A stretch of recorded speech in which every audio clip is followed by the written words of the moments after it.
Graça e paz, irmãos. Para quem não me conhece, eu sou o Gustavo e recebi esse convite para poder estar passando uma mensagem aqui para os irmãos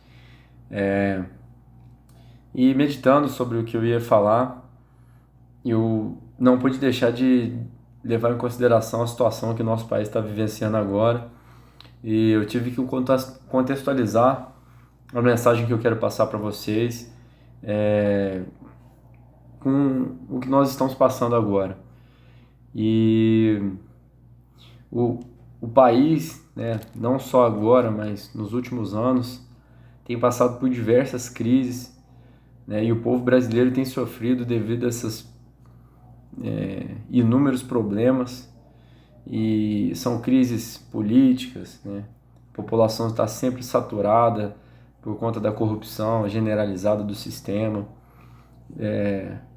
o pouco retorno em face à alta tributação que o governo nos impõe, uma crise moral e ética que nossa sociedade está imersa, não a nossa sociedade brasileira, mas o próprio mundo, né? Tem inversão de valores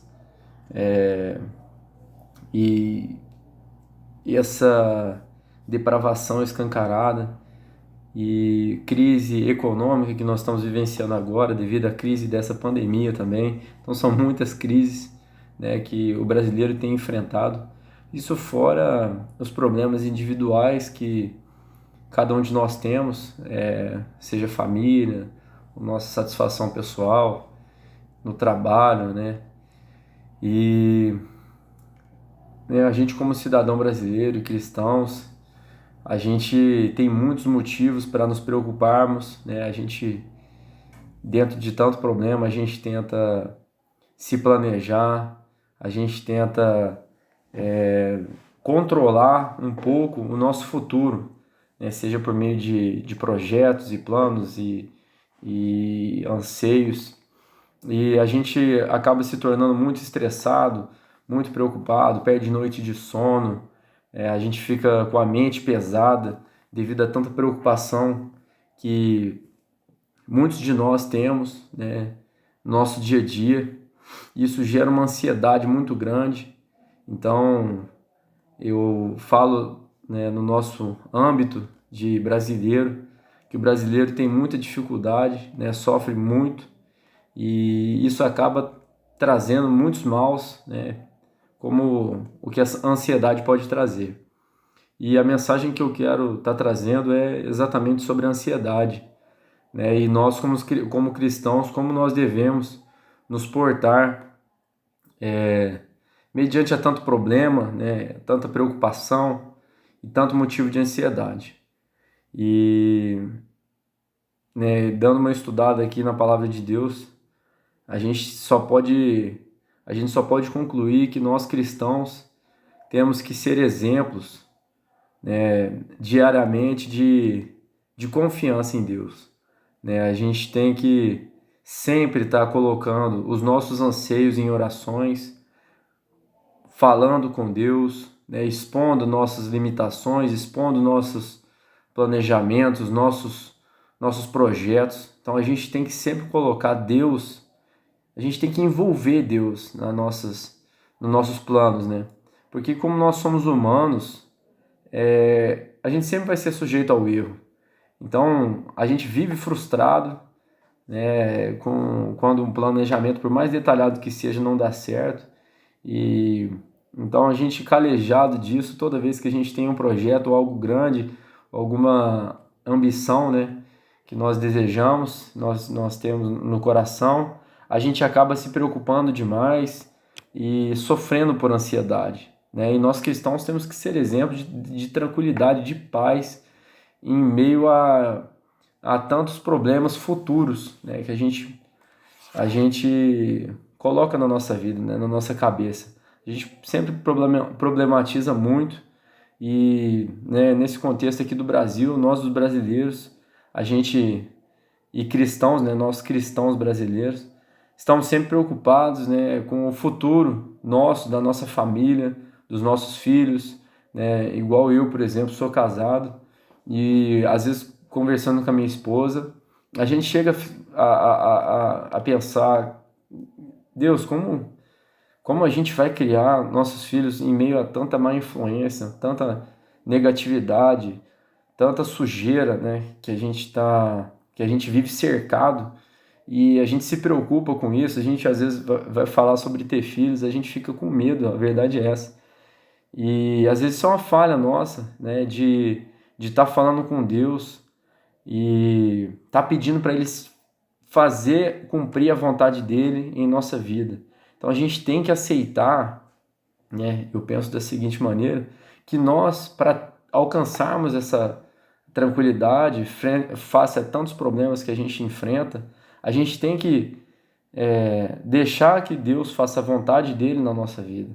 A gente pede, a Bíblia nos orienta, a palavra de Deus nos orienta que nós devemos expor os nossos anseios em orações, mesmo Deus já sabendo de tudo que a gente necessita, né? Mas o fato é falar com Deus, né? A gente criar uma intimidade com Ele e expor o que a gente deseja, né? E acima de tudo, a gente tem que colocar a vontade dele sobre a nossa. Então, mesmo se as coisas não saírem de acordo com o nosso planejamento, de acordo com a nossa expectativa, né, que nós criamos muitas expectativas, nós não podemos ficar frustrados, porque a gente tem que ter a certeza de que a gente colocou Deus na frente dos nossos planos e Ele está fazendo a vontade dele, seja ela agradável ou não a nós, num primeiro momento. A gente tem que ter na cabeça que Deus tem um plano maior do que o nosso.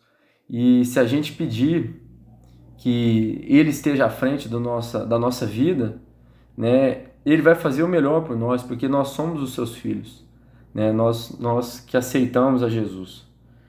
E eu gostaria de contextualizar um pouco fazendo uma leitura que se encontra no livro de Mateus, no capítulo 6, e eu vou ler um pouco aqui do texto, né? São alguns versículos, mas é tudo dentro do que eu estou falando, de depositar a nossa vida, nossos anseios na mão de Deus para que Ele tome a frente, né?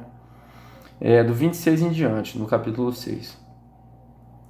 Jesus está falando com seus discípulos, né, no monte, e ele chega a esse aspecto. Observai as aves do céu. Não semeiam, não colhem, nem ajuntam em celeiros. Contudo, vosso Pai Celeste as sustenta. Porventura não valeis vós muito mais do que as aves? Qual de vós, por ansioso que esteja, pode acrescentar um côvado, né, uma unidade de medida, ao curso da sua vida? E por que andais ansiosos quanto ao vestuário? Considerai como crescem os lírios do campo. Eles não trabalham, nem fiam. Eu, contudo, vos afirmo que nem Salomão, em toda a sua glória, se vestiu como qualquer deles. Ora, se Deus veste assim a erva do campo, que hoje existe e amanhã é lançada no forno, quanto mais a vós, outros, homens de pequena fé. Portanto, não vos inquieteis dizendo, que comeremos, que beberemos, ou com que nos vestiremos? Porque os gentios é que procuram por todas essas coisas. Pois o vosso Pai Celeste sabe que necessitais de todas elas. Buscai, pois, em primeiro lugar, o seu reino e a sua justiça, e todas essas coisas vos serão acrescentadas. Portanto, não vos inquieteis com o dia de amanhã, pois o amanhã trará os seus cuidados. Basta ao dia o seu próprio mal. Então Jesus está falando claramente que, né, se nós formos fiéis a Deus e leais, né, e soubermos esperar, né, a vontade de Deus, Ele não vai deixar faltar nada na nossa vida, né? A gente não vai...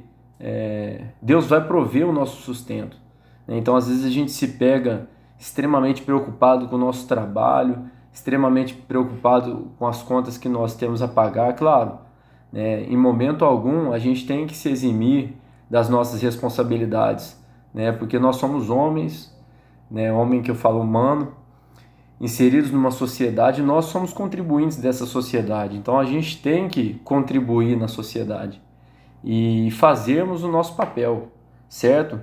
E fazendo o nosso papel, sendo filho de Deus, crendo em Jesus verdadeiramente, depositando nele nossas confianças, nossas necessidades, né?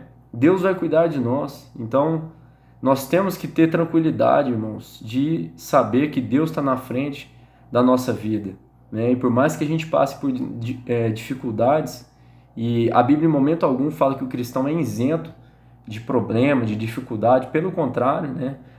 A Bíblia é bem clara dizendo que no mundo a gente vai ter aflição, né? E a Bíblia é cheia dos exemplos de verdadeiros cristãos que passaram por coisas inimagináveis a nós nos tempos de hoje. E mesmo assim eles se manteram na fé. Muitos deles foram exemplo de calma e tranquilidade mediante as dificuldades. E nós temos que nos espelhar, né, nesses exemplos. A gente tem que se espelhar em quem confia em Deus e tem a verdadeira paz e tranquilidade de que Deus está na frente da nossa vida e cuidando do nosso futuro, né? E dentro desse assunto também, eu gostaria de ler aqui, irmãos, em Filipenses capítulo 4, versículos 6 e 7. Muitos dos irmãos devem conhecer esse versículo, é bem conhecido. E diz o seguinte, Filipenses 4, de 6 a 7.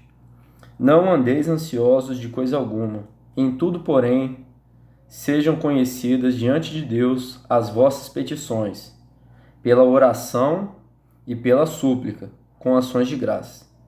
E a paz de Deus, que excede todo o entendimento, guardará o vosso coração e a vossa mente em Cristo Jesus.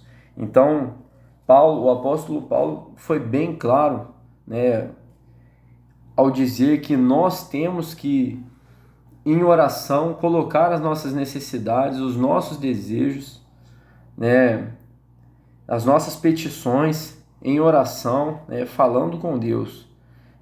E Deus é todo poderoso, é onisciente, é onipresente. Então Ele conhece tudo, Ele conhece as nossas necessidades, Ele conhece nossas limitações, Ele sabe do nosso melhor, mas Ele quer que a gente fale com Ele. Ele quer que a gente peça, que a gente reconheça a grandiosidade dEle e que Ele é o Senhor das nossas vidas. Então a gente tem que orar, pedir a Deus, né, colocar na mão de Deus os nossos anseios. E aqui ainda diz no texto, e a paz de Deus guardará o vosso coração e a vossa mente em Cristo Jesus. Então, para a gente alcançar, irmãos, a verdadeira paz, a verdadeira tranquilidade de espírito em Cristo Jesus, nós temos que fazer, sim, nossa parte. E, acima de tudo, irmãos, a gente tem que colocar Deus na nossa frente. Né? Igual essa metáfora que muitos irmãos usam, né? E não é errada. Eu também penso da seguinte maneira: Deus, ele bate a porta do nosso coração. Ele não entra de uma vez, né? Ele não invade. A gente que tem que colocar Deus para dentro, a gente que tem que abrir a porta para Jesus, abrir o nosso coração e aceitar Ele na nossa vida. Da mesma maneira, a gente tem que aceitar que Deus tome controle da nossa vida. Então, irmãos, vamos procurar ser mais tranquilos com relação ao nosso futuro, né? Tendo certeza de que Deus está na frente, tá? Que a gente, cristão, tem que ser exemplo de superação quanto à ansiedade. A gente tem que ser exemplo de calmaria em meio à tempestade, certo? E o mundo vai ver isso, irmãos, como testemunho também. Então nós testemunhamos também da nossa confiança em Deus. Isso também serve de testemunho. E eu sou militar e a gente costuma dizer que a palavra convence e o exemplo arrasta. Então, irmãos, às vezes o nosso testemunho de vida, ele pode muito, né, em impactar a vida de outros. Então, vamos ser exemplos, irmãos, de paz em meio à tempestade, e vamos, né, evitar ficar ansiosos e preocupados quanto ao nosso futuro, colocando ele na mão de Deus. Amém, irmãos? Fique com Deus.